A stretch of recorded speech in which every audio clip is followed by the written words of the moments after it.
안녕하세요. 저는 얼마 전까지 결혼을 준비했던 30대 직장인입니다. 열 길 물속은 알아도 한 길 사람 속은 모른다는 속담을 아시나요? 사람들의 마음을 모두 알 순 없지만 그래도 친밀한 사람의 마음은 진심이라고 생각을 했는데 사람의 진심이 무엇일까 많이 고민을 하고 있답니다. 저희 부모님은 고이 기른 외동딸인 저의 결혼을 학수고대하고 있었어요. 20대 때는 연애도 많이 하기도 했지만 30대가 되어서는 연애도 안 하고 거의 일만 하다가 집에만 있으니 부모님께서는 결혼을 못할까 불안해 하셨죠. 그래서 적극적으로 부모님께서 저의 짝을 찾아주기 위해 발벗고 뛰셨는데 그렇게 만나게 된 남자가 예비 남편이었어요. 예비 남편은 아빠의 사업장 거래처에서 성실함으로 칭찬이 자자한 사람이었습니다.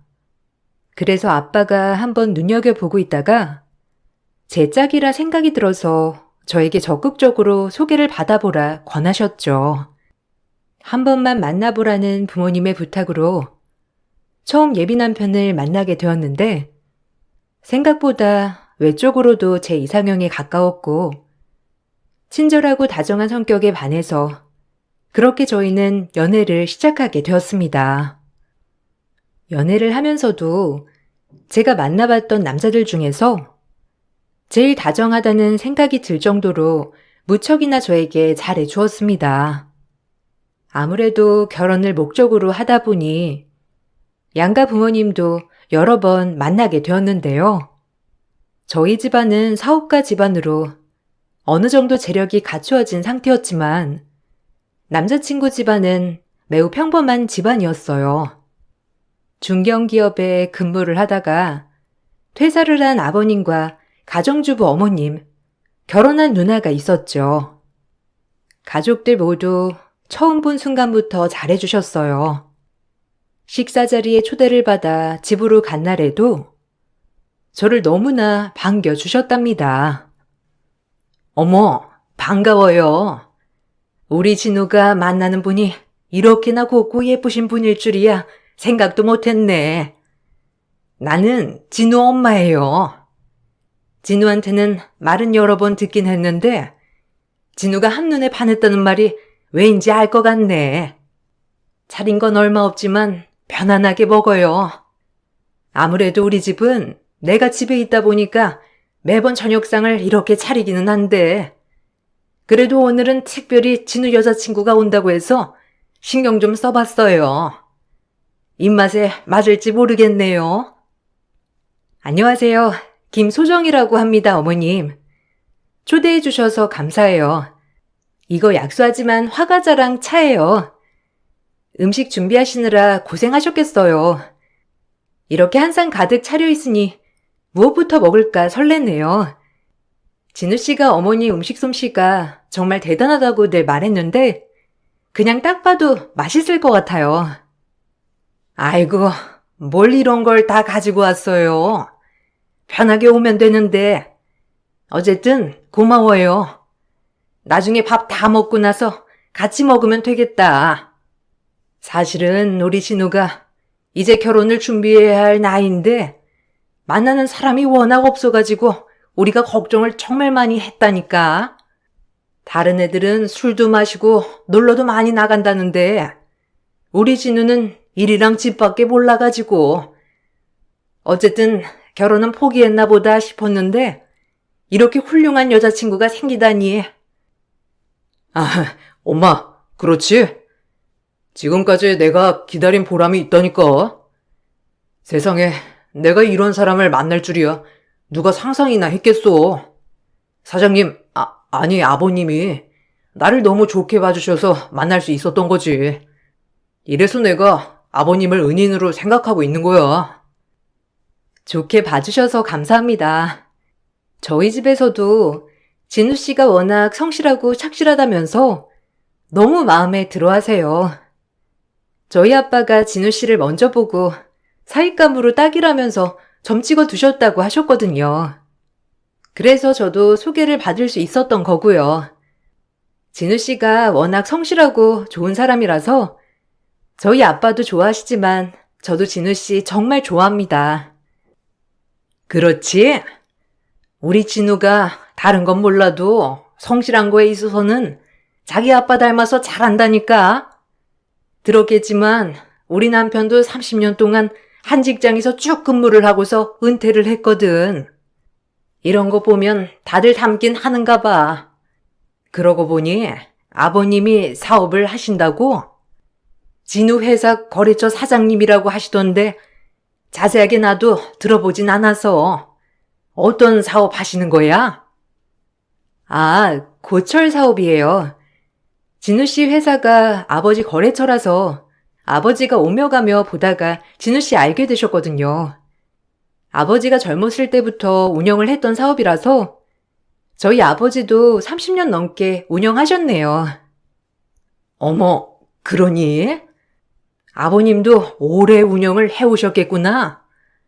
아이고, 그러면 후임자도 찾느라 바쁘시겠네. 30년 넘게 운영을 해오셨으면 연세도 있으실 테고, 진우한테 물어보니 외동딸인데 늦둥이라고 해가지고 어떤 일 하시는가 싶었어. 어쨌든 아버님 대단하시구나. 우리 진우도 그쪽 분야로 일하고 있어가지고 나중에 회사 차려서 운영하는 게 꿈이거든. 엄마, 아버님 회사 정말 탄탄하고 좋아. 우리 거래처이긴 하지만 사장님도 항상 아버님 회사 칭찬을 많이 하시거든. 난 나중에 아버님처럼 그렇게 회사를 잘 운영하는 게 꿈이야. 우리 소정이랑 결혼하게 되면 아무래도 아버님께 이것저것 많이 더 잘 배울 수 있지 않을까 싶어. 첫 시댁 식구들을 만나는 자리에서도 저는 화기애애하게 시간을 보낼 수 있었어요. 낯을 많이 가리는 저에게도 스스럼 없이 많은 대화를 해주시는 시댁 식구들의 모습을 보면서 친근감과 편안함을 느낄 수 있었어요. 남자친구는 우리 집에 대해서 대부분 잘 알고 있었지만 저는 모르는 것이 많아서 이것저것 남자친구에게 물어보기도 했어요. 그럴 때마다 남자친구는 자신의 집은 별로 신경 쓰지 않아도 된다면서 말을 돌릴 때가 많았죠. 진우 씨는 그래도 우리 아빠랑 어느 정도 알고 지냈었으니까 아무래도 우리 집에 대해서는 잘 알고 있지 않아? 근데 나는 진우 씨 집안에 대해서 잘 아는 게 없는 것 같아. 그래서 진우 씨 집에 갔을 때도 걱정이 많았거든. 혹시나 내가 실수하면 어쩌지 하고 말이야. 근데 식사를 하다 보니까 어머님, 아버님, 누님도 다 너무 따뜻하게 대해주시고 그래서 행복하고 좋았어. 아, 그래? 우리 집 사람들 다 좋아. 편안하게 잘 대해주고. 그것보다 나는 소정 씨 아버님이랑 좀 더 친해지고 싶어. 사실 아버님이 소정 씨를 소개해 주시긴 했지만 솔직히 나한테는 거래처 사장님이셔서 좀 어렵기도 하거든. 좀 더 친해지면 나중엔 편해지지 않을까 생각도 들고. 우리 집은 앞으로도 차차 친해지면 되니까 나는 소정 씨 아버님이랑 자주 뵙고 싶은데 어떻게 생각해? 우리의 아빠랑? 뭐 가까워지면 나쁠 건 없겠지만 그래도 괜찮겠어? 천천히 친해지는 게 진우 씨한테도 좋지 않겠어? 시간도 많으니까. 난 진우 씨 집안이 너무 화기애애해서 좋더라고. 우리 집은 엄마도 아빠도 두 분 다 일을 하시다 보니까 같이 모여서 밥을 먹었던 적이 많지 않거든. 그래서 진우 씨 집 분위기가 더 따뜻하고 정겹게 느껴졌던 것 같아. 맞아. 아무래도 소정 씨 집은 부모님이 다 일을 하시니까 시간을 맞추기 어렵지 않을까? 그래서 같이 모여서 식사하기에는 좀 힘들었겠지. 어쨌든 다음에는 소정 씨 부모님 모시고 맛있는 곳에 가서 같이 밥 먹자. 내가 시간 맞춰서 좋은 곳 예약을 해볼 테니까. 남자친구는 우리 집을 많이 신경 썼어요. 보통 장인어른을 어려워하는 사람들이 많은데 남자친구는 결혼을 하기 전에 아빠랑 친해지려고 노력을 하는 모습이 보기 좋았죠. 그런 남자친구의 노력을 저희 집에서도 마음에 들어 했어요. 싹싹하게 대하는 남자친구의 모습을 보면서 사윗감으로 너무 괜찮다 생각을 하게 되었습니다. 연애를 시작하면서 남자친구의 집에서는 얼른 결혼을 했으면 좋겠다는 의사를 표현했지만 저는 그래도 1년 정도는 연애를 하고 싶다 생각을 했어요. 그렇게 1년을 연애하고 저희는 결혼을 준비하게 되었습니다. 결혼을 결정하기까지도 크게 의견 다툼은 없었어요. 연애를 할 때도 대부분 제 의견을 들어주었던 남자친구였기 때문에 결혼 준비 과정에서 크게 다툴 일이 많을 거라는 생각은 없었어요. 그렇지만 점점 결혼을 준비하면서 의견 차이가 생기기 시작했죠. 진우 씨, 우리 이제 슬슬 결혼 준비 본격적으로 해야 하지 않을까? 먼저 신혼집은 사실 나는 지금 내가 살고 있는 전셋집에서 그냥 시작을 해도 괜찮다고 생각을 하거든? 가전제품도 내가 여기 이사 오면서 다 새로 샀고 리모델링도 싹 하고 들어온 거라 1년 조금 지났을 뿐이고 가전제품이나 가구도 거의 새 거니까 그냥 들어와서 살아도 되지 않을까? 혼수도 따로 안 해도 될 것 같아. 나중에 우리가 돈 모아서 이사 갈 때 그때 새로 싹 하는 게 좋지 않겠어? 솔직히 우리 둘 다 모아둔 돈도 별로 없으니까 집 새로 사기도 그렇잖아. 그냥 이렇게 준비를 하는 게 나을 것 같은데 어떻게 생각해? 어? 거기서 그냥 시작을 하자고? 그래도 신혼인데 좀 깔끔하게 새 집에서 시작을 하고 싶지 않아? 아버님은 뭐라고 안 하셔? 결혼 준비한다고 하니까 신혼집이나 혼수나 이런 거 별말 안 하시는 거야? 그래도 아버님 체면도 있고 그런데 전셋집에서 외동딸 신혼집 그냥 한다고 하면 좀 그렇지 않겠어? 나야 뭐 상관은 없지만 아버님은 회사 사장님이시기도 하고 내 주변에서도 그걸 다 알고 있으니까 좀 그렇네. 그럴 게 뭐가 있어. 결혼은 우리 둘이 하는 건데 솔직히 우리가 모은 돈으로는 거기 전세도 못 들어. 그러면 대출받아서 집이라도 사자는 거야? 나는 근데 그건 좀 비효율적이라고 생각해. 이미 내가 살고 있는 전셋집도 있고 가구도 거의 새 거고 괜히 살 필요는 없잖아. 그래도 엄마가 전세금은 다시 돌려주지 않아도 된다고 하니까 나중에 돈 모으고 전세금까지 보태면 좋은 곳으로 이사 갈 수 있지 않을까? 우리가 언제 돈이 모일 줄 알고. 솔직히 지금 집값도 한두 푼이 아닌데 부모님 도움을 좀 받는 것도 난 나쁘지 않다고 생각해. 솔직히 내가 그러고 싶다는 게 아니라 소정씨 부모님 체면도 있잖아. 아무리 간단하게 한다고 해도 다른 사람들 시선도 있고 그런 것도 생각해야지. 소정씨도 결혼했는데 새 집에서 새롭게 출발하고 싶은 마음도 있을 거 아니야. 그러니까 한번 말해보라는 거지. 양가 부모님 도움을 받자고? 근데 나는 그건 별로인 것 같아. 우리 둘이 그래도 지금 거뜬히 살 수 있는 돈도 벌고 있고 이미 집도 마련이 되어 있는데 이중으로 돈 쓸 일이 뭐가 있냐는 거지. 이건 낭비인 것 같아. 진우 씨도 우리 집 와보고는 좋다고 하지 않았어? 내가 들어올 때 리모델링도 싹 하고 들어왔으니까 거의 새 집이나 다름없잖아. 그냥 진우 씨가 몸만 들어오면 되지 않을까? 신혼집을 마련하는 것에서부터 저희는 삐거덕 거렸습니다. 남자친구는 그래도 결혼하는 건데 새로 신혼집을 마련하는 것이 좋지 않겠냐는 생각이었고 저는 괜히 돈을 쓸 바에 지금 살고 있는 전셋집에서 신혼을 보내는 게 좋을 것 같다 생각을 했죠. 부모님의 도움을 받는다면 충분히 새 집을 마련할 수도 있겠지만 저는 부모님의 도움 없이도 시작을 하고 싶었어요. 이미 전셋집도 부모님 도움을 받아 얻은 것이었고 거기다가 나중에 전세금도 다시 주지 않아도 된다고 하니 이 정도면 충분하다 생각이 들었죠. 그런데 남자친구는 그런 생각이 아니었던 것 같더라고요. 남자친구 어머님께서는 결혼 문제로 상의를 드릴 게 있다면서 엄마도 아닌 저희 아빠와 함께 식사 자리를 마련했습니다. 아유, 사돈어른, 외동딸 시집 보내려고 하니까 신경 쓰실 게 많으시겠어요. 안 그래도 다른 시집 보낼 때 이것저것 준비해야 할 게 많다고 하던데.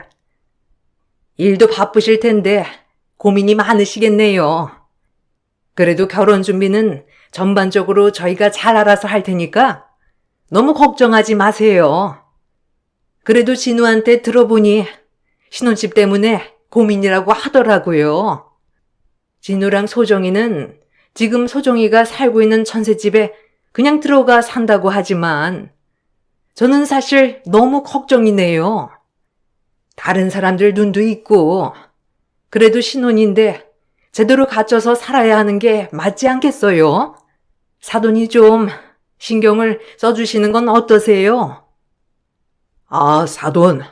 안 그래도 저희도 신혼집 때문에 소정이랑 많이 대화를 했습니다.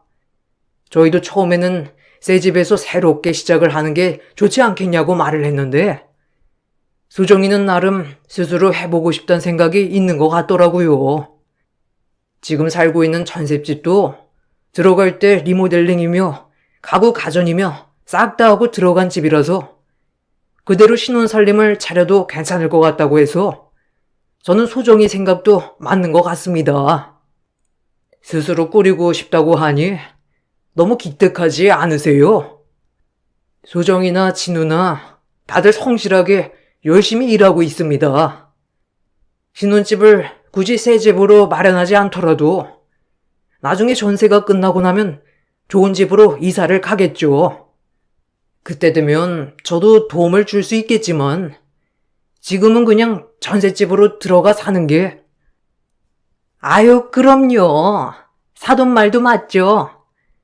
그렇지만 저는 걱정이 돼서 그래요. 솔직히 사업하시는 분이니까 아시겠지만 주변 시선도 많이 신경을 쓰셔야 하잖아요. 이런 것도 다 이미지가 되는 거니까. 그런데 하나밖에 없는 외동딸, 집도 없이 살고 있는 전셋집에 들어가 산다고 하면 다들 하나둘씩 쓸데없는 말을 할 테고 그게 다 애들 귀에 들어갈 텐데 애들한테는 스트레스가 되지 않겠어요? 아, 그렇군요. 그렇게까지는 생각을 안 해봤었는데 어쨌든 신혼집은 저희가 좀 더 생각을 해보겠습니다. 저는 처음에 아이들이 기특한 생각을 해서 그 뜻을 따라주는 것도 좋을 것 같다 생각을 했었던 건데 생각을 해보니 그럴 수도 있겠네요. 어쨌든 이건 애들이 도움이 필요할 때 도와주는 게 좋다 생각을 하니 애들 생각도 좀 들어보죠. 소정이랑 진우는 어떻게 생각하니? 저는 사실 신혼집을 굳이 지금 마련하지 않아도 된다고 생각해요. 솔직히 지금 사는 전셋집도 리모델링 싹 다 하고 들어간 거잖아요. 가구나 가전도 1년밖에 안 된 것들인데 이것도 새로 싹 구입을 한다는 게 좀 아깝다고 생각이 들어요. 차라리 전세 만기가 되면 새 집으로 이사를 가면서 그때 바꾸는 게 좋지 않을까 생각해요.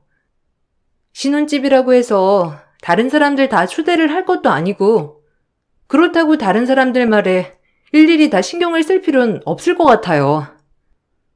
저도 소정이 생각이 나쁘다고는 생각하지 않는데요.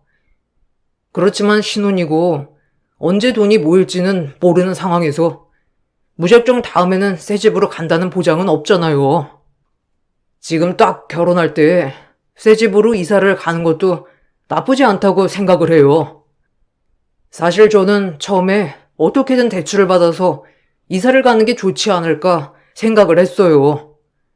지금 사는 곳은 직장에서도 멀기도 하고요. 그래요. 진우 직장이랑은 좀 거리도 멀고, 그렇게 되면 진우 출퇴근할 때도 피곤하고, 지금 사는 집에서 출퇴근하면 그게 더 문제죠. 거기다가 집이 한두 푼도 아닌데 언제 새 집을 살 수 있겠어요? 그걸 어떻게 장담하고요? 신혼에는 대출도 잘 나온다고 하니까 지금 사는 사람들도 많이 있는데, 그렇다고 이제 막 사회생활한 애들 집 대출 갚느라 고생하는 것보다는 사돈이 좀 도와주시면 어떨까 싶기도 하네요. 그렇네요. 진우 출퇴근도 생각을 해야 되겠네요. 우선 신혼집은 좀 더 생각을 해보겠습니다. 어쨌든 진우나 소정이 출퇴근도 생각을 해야 하고, 진우가 아직 차가 없으니 일단은 결혼하면서 차가 한 대 있긴 해야 되겠네요. 그건 나중에 저랑 한번 보러 다니겠습니다. 이건 내가 결혼 선물로 주는 것이니 너무 부담스러워 하지 말게나. 일단 신혼집은 나중에 차차 생각을 해보자꾸나. 남자친구와 예비 시모는 강력하게 새 집으로 신혼집을 마련하길 원하는 듯 했어요. 아빠는 제 뜻에 따라서 결정을 하신다곤 하셨지만, 아무래도 사돈댁에서 새 집을 강력하게 원하시고 계셨기 때문에 아빠가 집을 마련해 주는 것이 좋을 것 같다 생각을 하시는 듯 했죠. 거기다가 남자친구의 출퇴근을 위해 차까지 마련해 주시겠다고 하셨어요. 도움 없이 결혼을 하고 싶었지만 점점 아빠가 도와주는 것들이 많아지면서 저는 찝찝한 마음이 생겼습니다. 거기다가 예비 시모는 저를 따로 불러서 결혼 준비에 대해서 말을 하신 적이 있었어요. 소정아, 사실 내가 좀 기다리는 게 좋지 않을까 생각을 했었는데, 아무래도 결혼 준비를 하면서 정신이 없으니 꼼꼼히 챙기지 못하는 것 같아서 내가 너한테 이렇게 도움을 주려고 불렀다. 괜찮지? 결혼 준비는 잘 돼가니? 주변에 결혼한 사람들도 있을 테니 이것저것 물어보면서 천천히 준비해 나가다 보면 잘 준비할 수 있을 거야. 그래도 결혼하려고 하면 아무리 꼼꼼하게 준비를 한다고 해도 꼭 빠뜨리는 것이 있더구나. 그래서 내가 준비를 해야 할 것들 쫙 작성해서 줄 테니까 너는 다른 건 필요 없고 이 정도만 준비를 하면 된다. 네? 이게 뭐예요, 어머님? 제가 준비해야 하는 것들인가요? 근데 이게 다 뭐예요? 명품 가방에 화장품에 이거 예단 리스트예요? 이걸 제가 준비해야 하는 거예요? 근데 어머님, 저희 상견례 때 주고받는 거 하나도 없기로 하신 거 아니셨어요? 근데 이렇게 서류로 작성해서 주시니 제가 조금 당황스럽네요. 이걸 제가 다 준비해야 한다는 거예요? 아, 여기서 하나 빠진 게 친척들한테 돌릴 이불도 준비해야 하는데 내가 그건 준비할 테니 이불값만 보내달라고 하렴.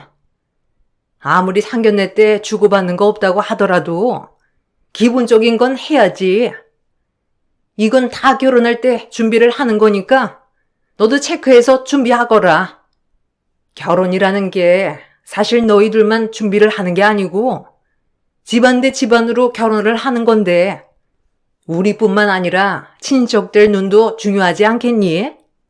그리고 이런 거 싹 준비를 해야 너희 엄마도 친척들한테 할 말이 생기는 거고 우선 엄마한테 전해드리렴.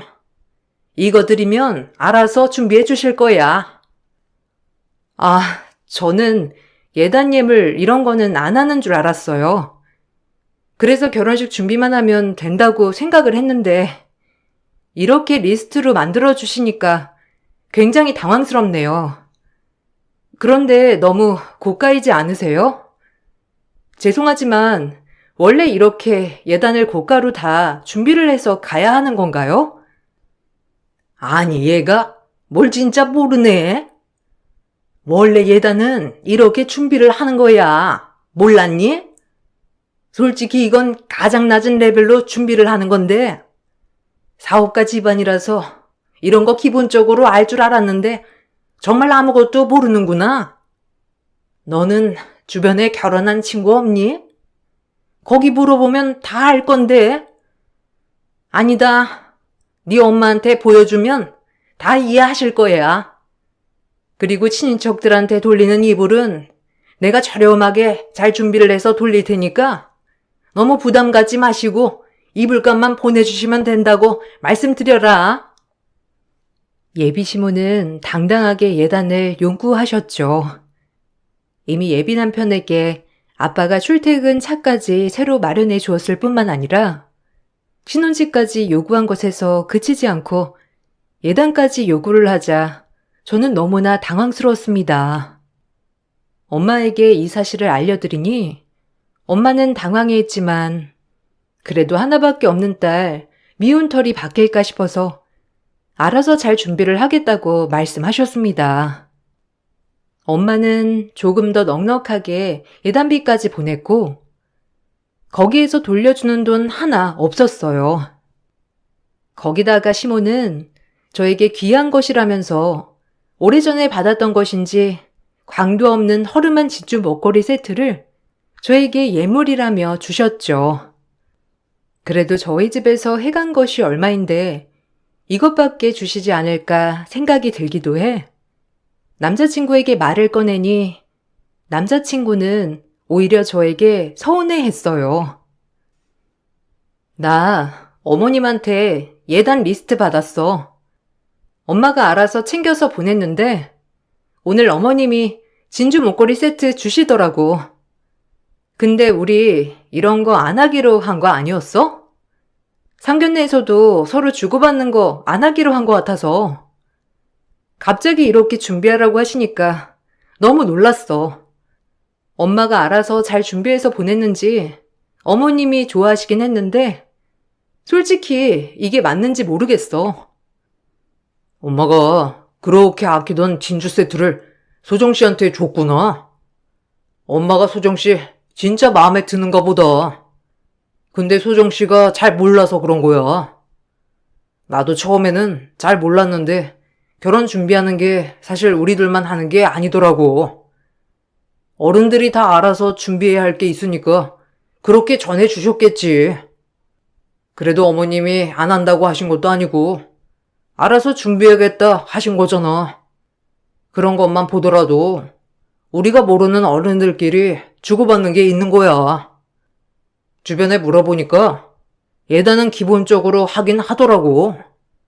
우리가 뭘 몰라서 주고받는 거 안 하기로 정해버린 것 같아. 그래? 그래도 내 친구들 중에서는 예단 예물 안 하기로 하고 결혼식만 딱 하는 친구들도 있긴 하던데. 이렇게 명품으로 다 준비를 하는 친구도 있긴 하지만 아마 그건 처음부터 정해서 했던 것 같고 그래서 난 좀 그랬어. 그리고 솔직히 난 진우 씨 차도 받고 그래서 괜찮은 예물 받을 수 있지 않을까 생각을 했는데 약간 내가 너무 기대를 한 건가? 아, 소정 씨, 나 진짜 너무 실망이다. 소정 씨, 이렇게 따지는 사람이었어? 소정 씨가 그렇게 말하면 나도 서운해. 솔직히 나는 차 받는 게 지금 신혼집이 너무 멀어서 받는 거잖아. 아버님이 결혼 선물로 주신다고 한 거고 다른 친구들은 결혼한다고 하면 시계며 명품 옷이며 이것저것 받는다면서 다 말하는데 난 그런 것도 못 받고 시작하는 거잖아. 근데 소정 씨는 엄마가 제일 아끼는 진주 세트 받아놓고서는 그렇게 말하니 서운하네. 주변에서도 내가 잘 나가는 사업가 딸이랑 결혼한다면서 다들 뭐 받냐고 궁금해하는데 거기다 대고 내가 아무것도 안 받는다고 하는 것도 좀 그렇고 내 입장이 얼마나 난처한지 소정 씨가 알기나 해? 근데 엄마가 예단 준비하고 거기다가 귀중한 진주 세트 준 거 가지고 이렇게 당황스럽다 놀랍다 하니 내가 더 서운하네. 돈으로 가치를 따지기보다는 얼마나 귀중한 건지 생각을 해주면 안 되는 거야? 아, 그러네. 어머님이 주실 때도 오랫동안 간직한 거라면서 엄청 귀중한 거라고 말씀하시긴 했어. 주변에서 그렇게까지 말하는지는 몰랐네. 안 그래도 아빠가 진우 씨 시계 하나 사주고 싶다면서 말했었는데 아마 연락 갈 거야. 그러고 보니 진우 씨 시계나 이런 거 하나도 안 받긴 했네. 진우 씨 시간 될 때 같이 보러 가자고 하셨어. 생각해보니 진우 씨 주변에서는 우리 아빠가 누구신지도 아는데 진우 씨한테 물어보는 것도 많긴 하겠다. 그래, 나도 솔직히 이런 거 하나도 안 받고 싶은데 주변에서 하도 물어보니까 나도 하나는 받아야 뭔가 말할 수 있지 않을까 싶다니까. 그래도 난 소정 씨한테 이런 거 받아야 하지 않겠냐 말 한번 해본 적 없는데 소정 씨는 벌써부터 돈으로 가치 따지고 있으니 내가 정말 할 말이 없다. 그래도 아버님이 그렇게 생각해 주신다고 하니 내가 아버님이랑 시간 정해볼게. 남자친구는 주변 사람들이 자꾸만 결혼에 대해서 물어보는 통에 너무나 난감하다며 힘들다고 토로를 했습니다. 저 역시 남자친구의 상황은 생각하지 않고 너무 제 생각만 한 건 아닌지 미안한 마음이 들기도 했죠. 그 뒤로 엄마가 예단을 꼼꼼하게 챙겨 보내고 아빠가 남자친구의 시계를 선물로 해주면서 별탈 없이 결혼 준비가 진행되는 듯 했습니다. 그렇게 결혼 준비가 한창이던 어느 날 남자친구가 갑자기 연락을 끊고 일주일간 잠수를 타버렸죠. 저는 무슨 일인가 싶어서 시댁에도 연락을 해보고 찾아가 보기도 했지만 아무도 만날 수가 없었습니다. 그렇게 일주일이라는 시간이 흐르고 난 후에 남자친구에게서 만나자는 연락이 왔습니다. 그 자리에 가보니 예비 시모도 함께 와 있었어요. 어머님, 진우씨. 아니, 이게 무슨 일이야. 어떻게 일주일 동안 연락 한 통도 없이 지낼 수가 있어? 무슨 일 있었어? 어머님, 집에 무슨 일 있으셨어요? 전화도 안 받고 찾아가도 아무도 안 계셔서 무슨 일 있으신 줄 알았어요. 아무리 급한 일이라고 하더라도 나한테 연락은 해줄 수 있는 거 아니야? 난 무슨 일 생긴 줄 알고 정말 깜짝 놀랐어. 무슨 일? 참나. 야, 너 진짜 뻔뻔하다. 무슨 일은 소정씨 집에 있겠지. 소정씨 아버님 사업 망하기 직전인 건 알고 있어? 아니, 망하기 전부터 망할 거라는 거 설마 알고 있었던 거야? 소정씨 그거 알면서도 나랑 결혼하려고 서둘렀던 거야? 진짜 소정씨 돈돈거릴 때부터 알아봤어야 했는데 그거 다 알면서도 결혼 진행했던 거네. 진짜 실망이다. 그게 무슨 소리야? 아빠 사업이 망하다니. 그건 무슨 말이야? 그리고 결혼을 서둘렀다는 게 무슨 소리고. 진우 씨 집에서 결혼 빨리 하자고 했잖아. 무슨 말을 하는지 모르겠어. 혹시 아빠 사업 상황 때문에 그런 거야? 지금 투자자 찾고 있어. 우리 아빠 사업 안 망해. 사업이 어려워지긴 했지만 그게 문제가 되는 거야? 그것 때문에 지금 진우 씨가 잠적했다고 하는 거야? 그래. 내가 같은 업계에서 일하는데 너네 아빠 상황을 내가 모르겠냐? 너네 잘난 아빠 사업 다 망했어. 회복도 불능이라서 완전히 정리해도 끝이 안 난다고 하더라. 너 이거 알고 있었지? 너네 이거 알면서도 어떻게든 결혼하려고 한 거였지? 아, 내가 벤츠 안 할라다 배차 떠 안을 뻔했네. 됐고, 긴 말 안 할 테니까 파혼하자. 너랑은 결혼 못하겠으니 끝내자고. 갑자기 파혼이라니. 지금 뭔 소리 하는 거야? 결혼 겨우 3개월도 안 남았어. 이제 결혼식만 하면 되는데 지금 갑자기 잠적하더니 헤어지자는 게 말이나 돼? 혹시 진우 씨, 우리 아빠 사업 어려워졌다고 하니까 그러는 거야? 그래서 지금 나한테 헤어지자고 하는 거냐고. 너 어디다 대고 소리치니? 내가 이럴 줄 알고 우리 아들이랑 같이 나왔다. 너 지금 너네 집 망하려고 하니까 우리 아들 발목이라도 잡아야 되겠다 싶었니? 너네 집 망하면 너 결혼은 꿈도 못 꿀 테니까 우리 아들 발목 잡아서 결혼이라도 해야 되겠다 싶었어? 참나, 턱도 없다 얘.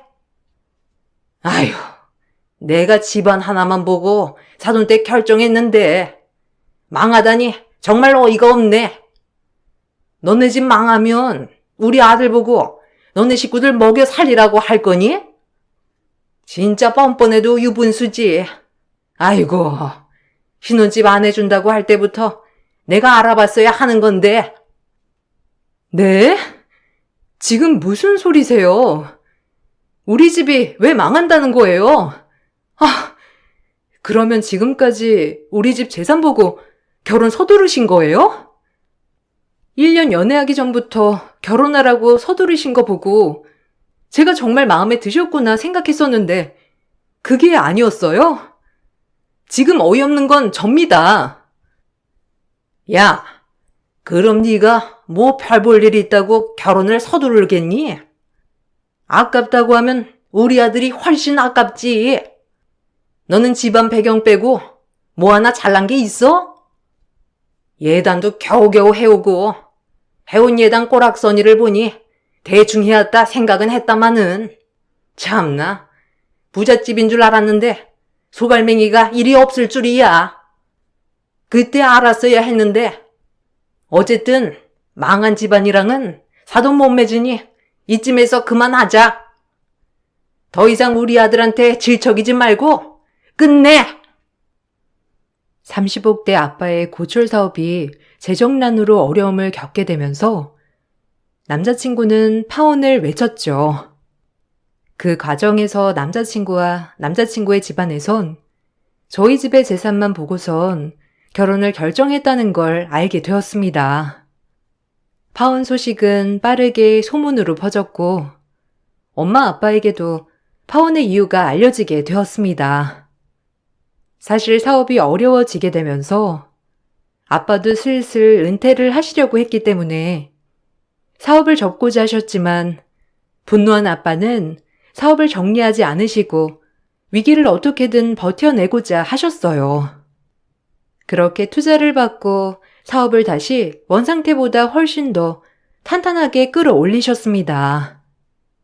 그 뒤에는 투자자가 있었는데 그 투자를 한 투자자가 바로 엄마였습니다. 서로의 사업에는 관여를 하지 않기로 하셨던 약속을 깨고 엄마는 아빠의 사업 위기를 도와주셨던 것이죠. 이 소식이 전해지면서 예비 시모와 남자친구는 찾아와 파혼은 없던 일로 하자며 뻔뻔하게 말을 했어요. 소정씨, 내가 정말 미안해. 내가 너무 섣부른 결정을 했지? 사실 결혼을 앞두고 내가 심리적으로 너무 불안하기도 하고 그래서 잠깐 미쳤었나 봐. 헤어지고 나서 차분히 생각을 해보니까 내가 소정씨 사랑하는 마음을 알게 되었어. 이제서야 소정씨를 얼마나 사랑하는지 알게 되었어. 다른 거 다 필요 없고 우리 다시 만나자. 새신년집도 예단도 다 필요 없어. 우리 그냥 연애 다시 하자. 아빠 사업 다시 잘 되니까 이제 와서 아깝니? 아마 소문이 났겠지. 전보다 더 잘 된다고. 그래서 이제 와서 아까워? 너란 놈이랑은 다시 만날 생각 없으니 제발 꺼져. 어디 거지 같은 게 들러붙어서 내 인생 말아먹으려고 해? 그래도 결혼까지 하기 전에 너희들 속셈 밝혀줘서 그 점은 고마워. 아이고, 얘야. 왜 말을 그렇게 하니? 우리가 잘못했다. 그때는 그냥 냉정하게 끊어내야 한다고 생각을 해서 독하게 말한 거지. 사실은 진심이 아니었단다. 아무리 그래도 아들 결혼인데 상대방 집안만 보고 결혼시킨다는 게 말이나 되니? 아들이 마음이 심란하고 고민이 된다고 하길래 영 아닌가 싶어서 나도 독하게 말한 것뿐이야. 너무 미안하다. 너도 아직 우리 진우 사랑하지 않니? 우리 다 지난 일은 잊고 다시 시작하자. 그래, 소정씨. 우리 결혼 안 해도 상관없어. 1년 미뤄도, 아니 안 해도 상관없고, 우리 다시 만나자. 내가 잘못 생각했어. 소정씨한테 큰 상처 준 거 내가 다 갖고 싶어. 결혼 안 해도 좋으니까 우리 다시 만나기만 하자. 내가 잘못한 거 다시 갚을게. 와, 이렇게 사람 태도가 확확 바뀌는 걸 실제로 보니까 참 신기하네. 이럴 수도 있구나. 이보세요. 우리 집 다시 잘 되니까 아까워요? 그러면 그때 그러지 말았어야지. 집불도 없는 집이라도 난 사람 인성만 보고 당신네 집이랑 결혼하려고 했어. 근데 뻔뻔하게 이것저것 요구하니 이건 아닌가 싶었는데도 결혼 진행하려고 했다고. 그런데 우리 집 망하니까 바로 버리는데 그런 집이랑 어떻게 결혼하라고 하는 거야? 나 2번은 말 안 해. 당장 내 앞에서 꺼져. 아이고, 우리 며느리 많이 화났구나. 한번 용서를 해다오. 내가 너무 독하게 말했지? 아니, 우리랑은 앞으로 안 봐도 상관이 없단다. 우리 아들이랑만 다시 한 번만 만나다오. 내가 이렇게 부탁하마. 결혼하고서도 우리 집 안 와도 되고 평생 안 봐도 좋으니 우리 아들만 다시 만나다오. 계속 이렇게 하시면 저 경찰 부를게요. 그리고 앞으로 연락도 하지 마시고요. 이미 우리 집에서는 당신네 집안이랑 결혼할 생각 추호도 없습니다. 아무리 울며불며 빌어도 소용없으니 당장 내 눈앞에서 꺼져주세요. 그리고 결혼 준비하면서 든 비용 청구할 테니 다 뱉어낼 생각 하시고요. 사업이 다시 잘 된다는 소식을 듣고 예비 시댁에서는 하루가 멀다 하고 찾아와 다시 만나자며 울며불며 빌었어요. 그렇지만 이미 그들의 속셈을 알게 된 이상 다시 만날 수는 없었죠. 이 사실 또한 소문이 나게 되면서 남자친구는 다니던 회사에서도 외톨이로 지내게 되었습니다. 사업이 망하려고 하자 파혼을 선언했던 남자친구가 다시 아버지 사업이 잘 되니 만나자고 요청했다는 소문은 남자친구에게도 치명적이었어요. 결국 남자친구는 회사를 퇴사할 수밖에 없었어요. 그와 동시에 저는 결혼을 준비하면서 들었던 비용에 대해서도 청구를 진행했습니다. 전적으로 저희 집에서 모두 비용을 처리했기 때문에 이에 대한 청구를 진행했죠. 청구 소송은 우리의 손을 들어주게 되면서 남자친구 집에서 배상을 하게 되었습니다.